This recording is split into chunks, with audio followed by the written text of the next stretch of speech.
Simply ढोल को tune करने का आपका बहुत बहुत शुक्रिया। ढोल सीखने का आपका ऑनलाइन रिसोर्स। मेरा नाम मनवीर है और ये वीडियो बनेगा आपका गाइड ताकि आप सीख सकें ढोल। तो जब मैंने शुरुआत में ढोल बजाना सीखा था तब तो कोई भी रिसोर्सेज अवेलेबल नहीं थे। ना तो कोई बुक थी, ना कोई वीडियो था, ना कोई इंस्ट्रूमेंट सीखने के लिए था। तो पहले इसको सीखने के लिए स्टूडेंट मास्टर रिलेशन उस तरीके से मैंने सीखा था। तो इतने साल पहले इस तरीके से था और अगर मैं आज की बात करूं तो आज भी वही चीज है। और ऐसा इसलिए है कि सिर्फ पढ़ के ये बहुत ही मुश्किल होगा अंतर कर पाना कि ढोल और उसकी टोन और उसकी स्ट्राइक को समझ पाना। कभी कभी आपको सुनना पड़ेगा ये समझने के लिए कि अभी अभी बजा क्या है। वैसे मैं आपको बताऊं, ढोल जो है वो बहुत ही प्रोमिनेंट इंस्ट्रूमेंट बन गया है पूरी दुनिया में और उसको सिखाने वाले जो टीचर्स हैं उनकी बहुत कमी है। वहां पर भी जब बहुत ज्यादा इंडियन पॉपुलेशन है, आपको ऐसे बहुत ही कम लोग मिलेंगे जो ढोल सिखा रहे होंगे। ऐसे इसलिए क्योंकि उनके पास कोई रिसोर्स नहीं है। ऐतिहासिक रूप से अगर हम देखें तो ढोल सीखने की अलग अलग फॉर्मलाइज्ड अप्रोच है और उसमें थोड़ा टाइम लगता है स्टूडेंट और टीचर के बीच में रिलेशन बिल्ड होने में, जहां पर एक उस्ताद होता है और एक शागिर्द होता है, जो कि मैंने आपको पहले बताया। तो जब इन चीजों को साथ लाया जाता है तो ऐसा ही कुछ होता है। तो ये जो चीज है ये टीचर को रिप्लेस करने के इंटेंट से नहीं है, बल्कि इसलिए है क्योंकि ढोल बजाने के बहुत सारे और सीखने के बहुत सारे तरीके हैं। मैं यहाँ पर सप्लीमेंट के तौर पर आपको ट्रेनिंग दे रहा हूँ जो भी आप उससे सीखेंगे। तो ये बहुत सारी अल्टरनेटिव टेक्निक्स, व्यू पॉइंट्स और अप्रोचेस पर निर्भर करता है कि स्टूडेंट इसको समझ पाएगा या नहीं। और वैसे मैं आपको बताऊं कि जो इन पर्सनल लेसन होते हैं वही सबसे बढ़िया होते हैं ताकि आप गहराई से सीख सकें। लेकिन जब मैं इस मटेरियल को इस्तेमाल करूंगा आपके सीखने की क्षमता में, तो आप, मुझे लगता है कि ज्यादा जल्दी सीख पाएंगे और सक्सेस आपको जल्दी मिल पाएगी। और आप जल्दी से जल्दी सीखें, मैं तो यही आशा करता हूं। तो देखिए, दुनिया में बहुत सारी ऐसी भाषाएं जो आप बोलते हैं और वो सब कुछ कुछ ना कुछ संदेश देती है। एक एवरेज स्टूडेंट जो होता है वो, उसको एक टीचर चाहिए होता है ताकि वो उन टीचर से कुछ सीख सके। इसीलिए कुछ टर्म्स जो यहाँ पर मैं यूज करने वाला हूँ और वही टर्म्स आपके टीचर यूज करते हैं, उससे थोड़ा बहुत मेल खा सकता है। और यहाँ पर इंपॉर्टेंट पॉइंट जो कि नोट करने वाला है वो मैं आपको बताऊं कि कोई भी ऑब्जेक्टिव बेंचमार्क नहीं है कि यही सही है। ऐसी कोई टर्मिनोलॉजी नहीं है। जो चीज मैं यहाँ इस्तेमाल कर रहा हूँ वो मेरा रिप्रेजेंटेशन है और आपको ऐसा नहीं मान लेना है कि सिर्फ यही सही है। अब मैं जो है सीधा हाथ इस्तेमाल करने वाला इंसान हूँ, तो आप जो भी देखेंगे, मैंने जो ये तिहली अपने हाथ में पकड़ी हुई है, ये सीधे हाथ में मैंने पकड़ी हुई है क्योंकि मैं सीधा हाथ इस्तेमाल करता हूँ। इसका मतलब ये नहीं कि जो लोग दाहिने हाथ का इस्तेमाल करते हैं वो नहीं कर सकते। अगर आप दाहिने हाथ का इस्तेमाल करते हैं तो आप उससे करिए, सिंपली आपके लिए वही सही है। ढोल एक फोक इंस्ट्रूमेंट है और जब से एग्जिस्टेंस में आया है तब से लेकर आज तक बहुत सारी चीजें खो गई हैं। इसीलिए आपको बहुत सारे मटेरियल देखने को नहीं मिलेंगे। आप ऊपर ऊपर तौर पर ये मान लीजिए कि ड्रम का जो ओरिजिन है, जो कि पहले बहुत उस जमाने में बजाया जाता था। अच्छा, हम क्या समझते हैं और हम क्या जानते हैं कि जो ढोल बजाने वाले होते हैं वो एक स्पेसिफिक एथनिक कम्युनिटी से आते हैं। वो बहुत ही ज्यादा मार्जिनलाइज्ड कुछ ग्रुप्स होते हैं इंडिया में, वहां से आते हैं। और ढोल उनके लिए बहुत ही खास चीज होती है। आपको बता दूं, ये उनके जीवन का एक, अच्छा, मेरे मटेरियल का जो गोल है वो आपको इसका ओरिजिन बताना नहीं है। ढोल जो है जिसे हम आज देखने जा रहे हैं वो एक म्यूजिकल इंस्ट्रूमेंट है। और ज्यादा जमीनी भाषा में आपसे बात करूं तो हम ढोल को देखने वाले हैं एक दो मुंह वाले ड्रम की तरह, जो कि पंजाब से आया है और वहीं पर आपने इसे ज्यादातर बजते हुए देखा है। मैंने कहा पंजाब क्योंकि सबसे पहले मैंने इसको भांगड़ा में बजते हुए देखा था, इस ढोल को, और मैं उससे बहुत ज्यादा आकर्षित हो गया था। चलिए ढोल के बारे में इस हिस्से से आपको थोड़ा परिचित कराता हूं। मैं इस हिस्से में हम सीखेंगे कि इसके पार्ट्स क्या है और उन्हें कहते क्या है। एक ढोल जो होता है वो पेड़ का एक ट्रंक होता है और जो आइडियल लकड़ियां होती हैं वो होती है बड़ी हल्की और मजबूत। जो लकड़ी की जो कठोरता होती है वो बहुत ज्यादा इंपॉर्टेंट होती है ये सुनिश्चित करने में कि ढोल की क्वालिटी कैसी होगी और ढोल की धुन उससे कैसे निकलेगी। ये आम है और ये तैली है। साथ साथ आपको दिखाता हूँ, आम की जो लकड़ी होती है वो इसमें काफी ज्यादा इस्तेमाल की जाती है और जो तैली होती है उससे बहुत अच्छे ढोल बनते हैं। आपको बताऊं, ऐसी वाली लकड़ी जो काली वाली लकड़ी को ज्यादा समेटे रहती है अपने में, उसको काली टैली कहते हैं। और जो हल्की वाली लकड़ी होती है जिसका रंग भी हल्का होता है उसको चिट्टी टैली कहते हैं। और ये जो होती है ये बीच वाली होती है और इसको सबसे अच्छी क्वालिटी का माना जाता है। अब ढोल को जो है वो दो लकड़ियों से बजाया जाता है, डग्गा और टाली। डग्गा जो बना होता है वो बहुत तरह के लकड़ियों से बना होता है और जो टाली जो बनी होती है वो बांस की बनी होती है। डग्गा जो होता है वो बेस की तरफ होता है और जो, जबकि तीली जो होती है वो हल्की होती है, बहुत ही फ्लेक्सिबल स्टिक होती है और ट्रेवल के लिए बनाई जाती है। बाकी आम नॉर्थ इंडियन इंस्ट्रूमेंट्स की तरह जो अमेरिकन इंस्ट्रूमेंट्स होते हैं वो भी अब ढोल का इस्तेमाल करने लग गए हैं। दो मशहूर तरीके ढोल टांगने के हैं, पहला कंधे के ऊपर, जनरल जिसको ट्रैवल वाले हाथ की तरफ इस्तेमाल किया जाता है, और दूसरा अक्रॉस द बैक, ताकि जो उसके स्ट्रैप है वो उसके ऑपोजिट साइड में शोल्डर के आसपास लग जाए। दूसरे तरीके से ढोल को इस तरह से अपने ऊपर टांगा जाता है ताकि जो बेस साइड है वो कुछ ऐसी डिग्री पे आ जाए कि जो बेस साइड है वो थोड़ा ऊंचा रहे और जो ट्रैवल साइड है वो नीचे की तरफ रहे। ढोल को इस तरीके से टांगा जाता है। अब आपको ये सिखाता हूँ कि ढोल की जो स्टिक्स होती है उनको कैसे टांगा जाता है। अब आपको ये बताने का टाइम आ गया है कि ढोल की जो स्टिक्स होती है, डंडियां, उनको किस तरीके से पकड़ा जाता है। इससे पहले हम आगे बढ़े, आपको बता दूं कि इसको पकड़ने का गलत और सही तरीका नहीं होता। अब मैं चाहूंगा कि गुरप्रीत पन्नू आपको बताएं, क्योंकि वो और ज्यादा अच्छे तरीके से आपको इस बारे में बता पाएंगे, मैं आपको दूसरे सेक्शन में फिर से ज्वाइन करूंगा। कैसे हो दोस्तों? आज मैं आपको सिखाने वाला हूँ कुछ ऐसी चीजें जो आपको ये समझाएंगी कि डग्गा और टिल्ली को प्रॉपरली कैसे पकड़ते हैं, कैसे उनको स्ट्राइक करने का तरीका है, क्या उनकी प्रॉपर टेक्निक है। इसीलिए टिल्ली से स्टार्ट करते हैं। सबसे पहली चीज जो मैं अपने स्टूडेंट को बताता हूँ वो ये है कि आपको जो उसका स्मूथ पार्ट है उसको अंदर से स्ट्राइक करना है और जितनी दूर हो सके आपके हाथ से उतनी दूर से करना है। ये बस एक प्रेफरेंस है। कुछ लोगों को पसंद आता है इसे थोड़ा ऊपर पकड़ने को और कुछ लोगों को इसे बिल्कुल बीच में से पकड़ना अच्छा लगता है। तो मैं चाहूंगा कि आप इसको थोड़ा सा मिडिल और उसके टॉप के बीच में पकड़ें, ये ज्यादा सही रहेगा। पर मैं चाहूंगा इसे अपने अंगूठे और ये पहली वाली जो उंगली है इससे पकड़ें, जैसे कि हम पेंसिल को पकड़ते हैं वैसे। दोबारा, ये पर्सन टू पर्सन वेरी करती है। कुछ लोगों को उसे इस तरह पकड़ना अच्छा लगता है, पर मैं इसे एक्चुअल टिप जो कि पॉइंटर फिंगर की है उससे पकड़ूंगा और अंगूठे से जैसे हम पेंसिल को पकड़ते हैं वैसे ही ठीक मैं से पकड़ूंगा। आए बढ़ते हैं मिडिल फिंगर की तरफ। ये उस तरह के सपोर्ट के लिए ज्यादा अच्छी है जैसे कि आप कह सकते हैं, और वास्तव में इसे प्ले कर रहे हैं तो इसमें बजाते टाइम ज्यादा स्ट्राइक नहीं होती। अब अगली उंगली पर जाए। ये वो उंगली है जो आप मुख्य रूप से स्ट्राइक के लिए यूज कर रहे हैं। जब आप स्ट्राइक कर रहे हैं तो दो अलग अलग तरह की गतियां होती हैं जिनका आप उपयोग करने वाले होते हैं। एक वास्तव में उंगली में और दूसरी जो है वो कलाई में। तो जब आप अपनी गति बढ़ाते हैं और इन सभी क्रिकेट का खेल शुरू करते हैं तो ये उस पॉइंट पर एक दोहरी गति बन जाता है। फिर ये एक ऐसी चीज है जिसे आपको बनाना है। ये गेट गो के ठीक नीचे नहीं आता है। कुछ ऐसा जो हमेशा अपने छात्रों से मैं कहता हूं कि वो अपना हाथ अभी भी रखने और मुख्य रूप से उस तीसरी उंगली का उपयोग करने पर ध्यान देना चाहते हैं। ठीक है, इसीलिए आप अपने रुख को यथासंभव बनाए रखना चाहते हैं और उस उंगली और उस मांसपेशी की स्मृति, उसमें उस मांसपेशी के निर्माण पर ध्यान केंद्रित करना चाहते हैं। ये कहा जा रहा है एक बार फिर से, ये हम सभी लोगों के लिए अलग अलग है। आपको पता है, आपको अपना कंफर्ट जोन मिल गया, आपको समझ में आ गया होगा कि आपके लिए क्या सही काम करता है। इसलिए मैं जो भी कह रहा हूं वो आपको एज अ सॉल्ट लेना होगा। मेरे लिए ये वाला तरीका कारगर है, मुझे मेरे उस्ताद ने इसी तरीके से कहा है। मैं हमेशा अपने छात्रों को बताता हूं कि आप अपनी उंगली कहां रखना चाहते हैं और जब आप वास्तव में उस तीसरी उंगली से अटैक कर रहे होते हैं।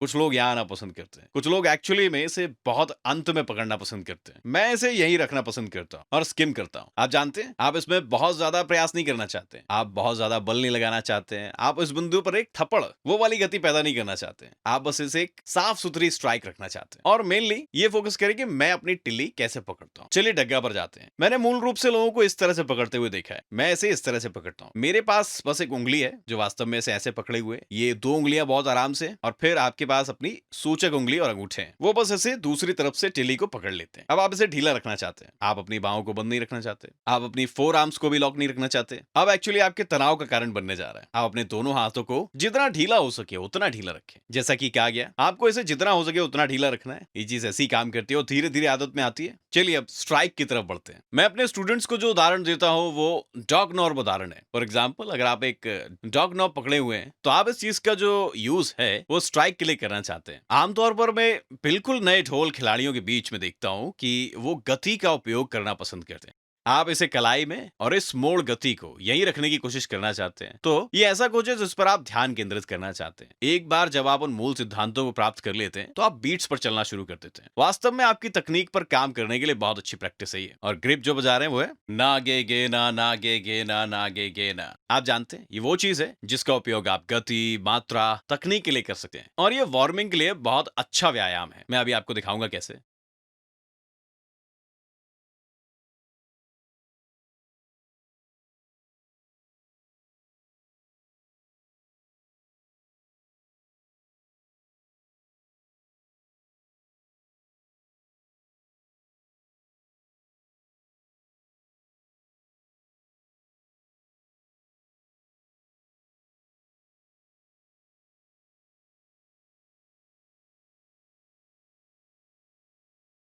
इसीलिए आमतौर पर जब आप अभ्यास करना चाहते हैं तो इन विवरणों पर ध्यान केंद्रित करने का प्रयास करें। फिर ये एक व्यक्ति से दूसरे व्यक्ति से थोड़ा डिफरेंट होता है। अपना कंफर्ट जोन खोजने की कोशिश करें। ठीक है दोस्तों, अब हम स्ट्राइक करने जा रहे हैं और जहां वास्तव में इसके हेड पर टेहली नियुक्त होती है, टेहली की तरफ से शुरू होने वाले तेरा, अब हम जा रहे हैं और आपको दिखाएंगे कि आप कहां स्ट्राइक करने वाले हैं।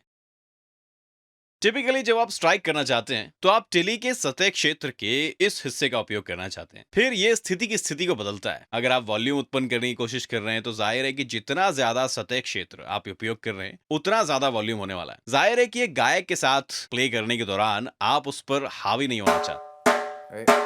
You want to focus इसीलिए on आप actually. बहुत अधिक मात्रा में उत्पन्न नहीं करना चाहते इसको। उस बिंदु पर आप टिप पर खेल सकते हैं। आप वास्तव में किनार पर निशाना साधना चाहते हैं, तो मैंने पिछले वीडियो में समझाया है। मनवीर नीचे दिए गए विवरण में एक लिंक प्रदान करेगा आपको, लेकिन आप रिम पर मारने पर ध्यान केंद्रित करना चाहते हैं। ओह, ढोल को एक जोरदार वाद्य यंत्र माना जाता है, यह हंगामा का कारण माना जाता है, और वैसे बीच में मारना चाहते हैं, और वो इसे एक स्लैपिंग मोशन बना देते In the हैं। middle, आपको ये सब you नहीं want to करना है, create this आपको बस एक slapping motion. Nice clean ring बनानी है। दोबारा मैं आपको बता दूं, मैं टेली का Okay, ज्यादा here. मात्रा में इस्तेमाल कर रहा हूं, ठीक है? आप बता सकते हैं मैं किनारे पर सही स्ट्राइकर हूं या नहीं।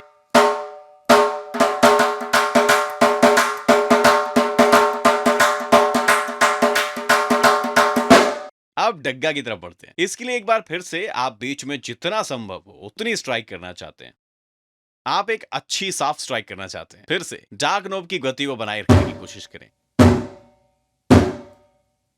इसके लिए आप डग्गा के इस हिस्से का उपयोग करने पर ध्यान केंद्रित करना चाहते हैं, Right. राइट?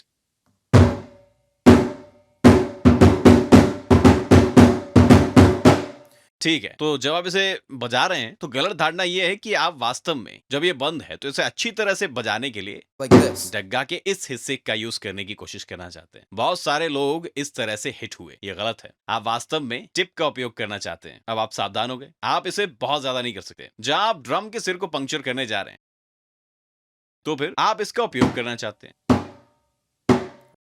ठीक है? तो बस आपको एक एग्जाम्पल देने के लिए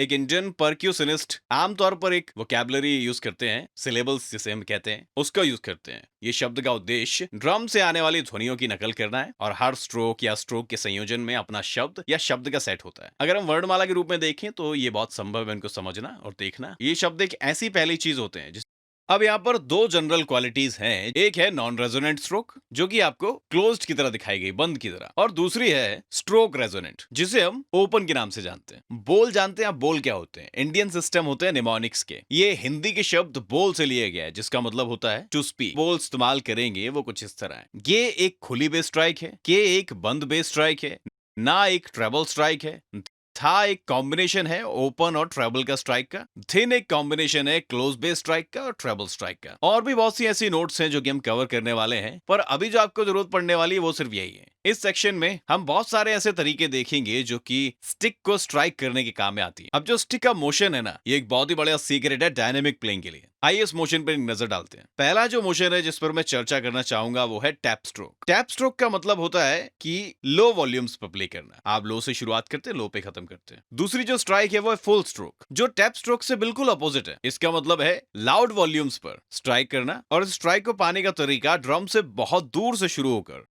ये अगली स्ट्राइक काफी शानदार है, और नीचे की तरफ वाला स्ट्रोक है, यानी कि डाउन स्ट्रोक। डाउन स्ट्रोक में आप क्या करेंगे, ये बिल्कुल आप फुल स्ट्रोक की तरह ही पोजीशन लेंगे, और जो स्टिक है वो उसकी ओरिजिनल पोजीशन की जगह आप इसको हेड की तरफ से फिनिश करना चाहेंगे। अच्छा, ये बात याद रखिए कि आप इसे ऐसे प्ले नहीं कर सकते कि आपने दो down stroke back to back play कर दी। डाउन स्ट्रोक क्या करता है, ये आपको हल्के स्ट्रोक के लिए सेट किया जाता है, जैसे कि टैप स्ट्रोक और अप स्ट्रोक। अप स्ट्रोक एक डाउन स्ट्रोक के बिल्कुल अपोजिट है। आप डाउन शुरू करते हैं लेकिन आप खत्म करते हैं।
हैं। मैंने इन मोशंस पर भी एक पूरा वीडियो बनाया है, इसीलिए आप उसे बेहतर अगर समझना चाहते हैं तो मेरे पास नीचे दिए गए डिस्क्रिप्शन बॉक्स में एक और जरूरी वीडियो है, उसका लिंक आपको मिल जाएगा। अब ज्यादा बार नहीं, ऐसा बहुत बार नहीं होगा, लेकिन जो मैं प्ले कर रहा हूँ वही आप प्ले करें, ऐसा कोई जरूरी नहीं, हम दोनों डिफरेंट भी प्ले कर सकते हैं। ये सब डायनेमिक्स और आर्टिकुलेशन पर डिपेंड करता है। चलिए डायनेमिक्स से शुरुआत करते हैं। डायनेमिक्स से मतलब है यहाँ पर जो लाउडनेस की वेरिएशन होती है स्ट्राइक देने के दौरान और कितने वॉल्यूम का साउंड इससे पैदा हुआ उसको मेजर करना। हमेशा ध्यान रखें कि ऐसा कोई भी रियल तरीका नहीं होता कि डायनेमिक्स हमको ऐसे मेजर हो जाएगी, ये तो आपको बजाते बजाते खुद से अंदाजा हो जाएगा। डायनेमिक्स को प्रैक्टिस करने का सबसे अच्छा तरीका है म्यूजिक प्ले करना, तब आपको ये और ज्यादा अच्छे से समझ में आ जाएगा। एक्सेंट जो होती है वो कुछ ऐसी चीज होती है जो आपने पहले कर रखी है, लेकिन जब तक आप उसे सुनेंगे नहीं, देखेंगे नहीं, आपके लिए कोई सेंस नहीं करेगा। मैं आपको बता रहा हूँ। चलिए चाल रिदम के बारे में एक बार बात कर लेते हैं, क्योंकि मैं आपको बता दूं जिसको भी ढोल बजाना आता है वो हमेशा इसको तो हमेशा ही प्ले करना चाहता है। चाल रिदम में 8 इंडिविजुअल स्ट्राइक्स होती हैं। धा ना ना ना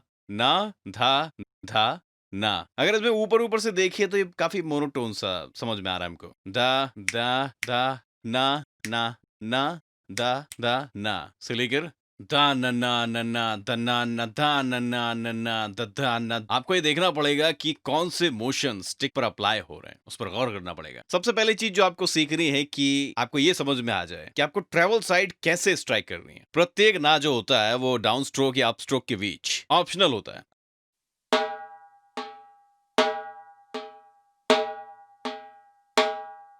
अगली बात मैं आपको समझाना चाहता हूं कि बेस स्ट्रोक क्या है। अगर हम बोलों को लेबल करें 1 से 8 तक के बीच में, तो बेस स्ट्राइक जो होती है वो 1 पे, 6वें पे और 7वें पे होती है। तो सबसे पहले हम एक काम करते हैं, एक बेस स्ट्राइक से शुरुआत करते हैं और फिर हम उसमें जोड़ देंगे 7 नंबर में। सबसे पहला था जो आता है वो डाउन स्ट्रोक के साथ आता है और तिल्ली के मोशन को फॉलो करता है।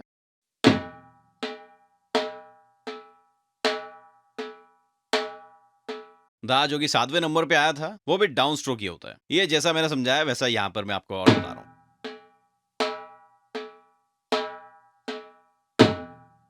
जब दा को नंबर 6 पे बजाया जाता है तो हल्का सा ट्रिकियर आपको लगेगा, क्योंकि ये एक गोस्ट नोट है और ये धा वाले जो नोट्स हैं उनसे थोड़ा हल्का बजाया गया है।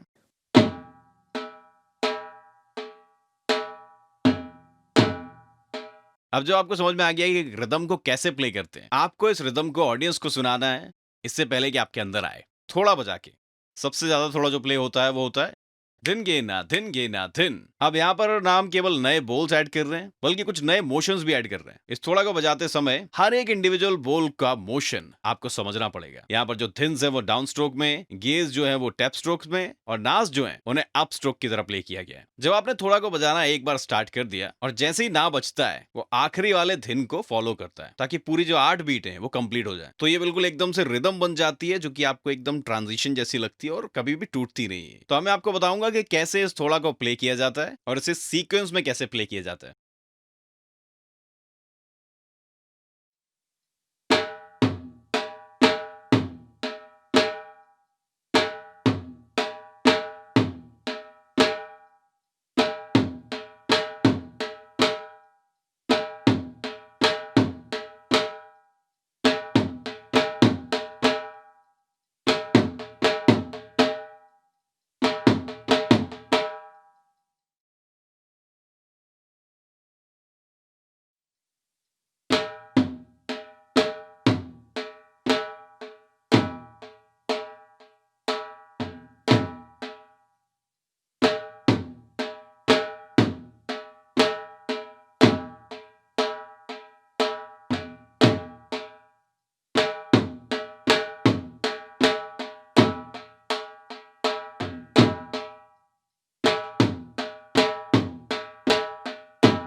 जैसे कि आपको समझ में आ गया कि पहली रिदम और पहला फिल कैसे बजाया जाए, अब चलिए थोड़ी सी थ्योरी डिस्कस कर लेते हैं। चलिए क्वेश्चन से शुरुआत करते हैं कि आपको बेसिक टर्मिनोलॉजी या फिर थ्योरी क्यों समझनी चाहिए। इसका सबसे पहला कारण ये है कि आपको पता चल जाएगा कि क्या आप बजाने वाले हैं, इसकी बेहतर जानकारी हो जाएगी आपको। अगर आप कोई रिदम या फिर एक फिल बजाने वाले हैं तो आपको पता होगा कि आप ये क्यों बजाने वाले हैं, उसका टाइम सिग्नेचर क्या है, आपको सब पता चल जाएगा।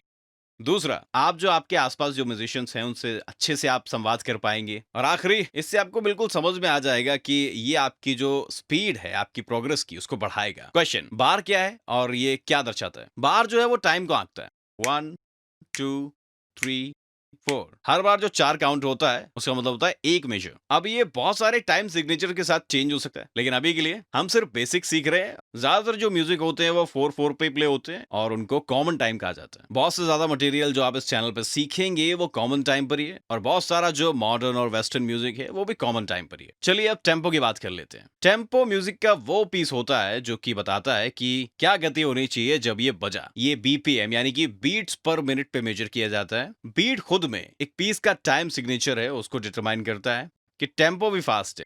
इसका मतलब यही है कि वो जो ढोली बजा रहा है वो फास्ट है। तो यहाँ पर टेम्पो और स्पीड के बीच में एक थोड़ा सा अंतर है। अगर हम गानों के मद्देनजर बात करें तो किसी को कैसे समझ में आएगा कि एक गाने का टेम्पो क्या है, मैं आपको समझाता हूँ। जब आप किसी गाने के ट्रैक को सुन रहे होते हैं और आप अपना एकदम से सर हिलाने लगते हैं, तो वही वही गाने की पल्स है, और जिस स्पीड पे आप अपना सर हिला रहे हैं वो एक्चुअली टेम्पो है। तो टेम्पो के बारे में सीखने से आपका जो बजाने का तरीका है वो इस तरह मैं आपको बताना चाहता हूँ। पीसेस को आप सही टेम्पो के साथ बजाइए, उसी टेम्पो को पूरी परफॉर्मेंस के दौरान आप बरकरार रखिए। सबसे पहली चीज है जो आपको प्रैक्टिस करनी है लेसन और एक्सरसाइज से पहले, वो है भाषा। ढोल की भाषा अपने आप में सबसे ज्यादा बेनिफिट लेने के लिए आपको कॉन्सेंट्रेट करना चाहिए साउंड प्रोडक्शन पे और क्लैरिटी के बारे में। इसका कोई एग्जाम्पल आपको ले लेना चाहिए। एकदम से तेज आप तभी हो जाइए जब आपको पता चल जाए कि भाई ये बहुत ही ज्यादा स्ट्रांग है, और स्लोअर टेम्पो अगर आपको समझ में आ जाए तो आपको और क्लियर हो जाएगा। हर रिदम के कुछ वेरिएशंस होते हैं, हर एक को सेपरेटली प्रैक्टिस कीजिए, शुरुआत कीजिए कम से कम, और फिर आप एक के बाद एक वेरिएशंस प्ले करना सीख जाएंगे और फिर सीक्वेंस आपका बन जाएगा। फिर उस वेरिएशन को 1 से 4 बार आप प्ले कीजिए, धीरे धीरे अपनी स्पीड जो है बिल्डअप कीजिए और उनको याद कर लीजिए। तेज बजाने को अवॉइड कीजिए। जो नए छात्र हैं उनका कंसर्न जो है वो स्पीड नहीं होना चाहिए, बल्कि करेक्ट टेक्निक होनी चाहिए और सही साउंड प्रोड्यूस करना आना चाहिए। कोई भी गलत आदत अगर आपने पकड़ ली तो जब आप स्टेज पर जाएंगे शुरुआती दिनों में,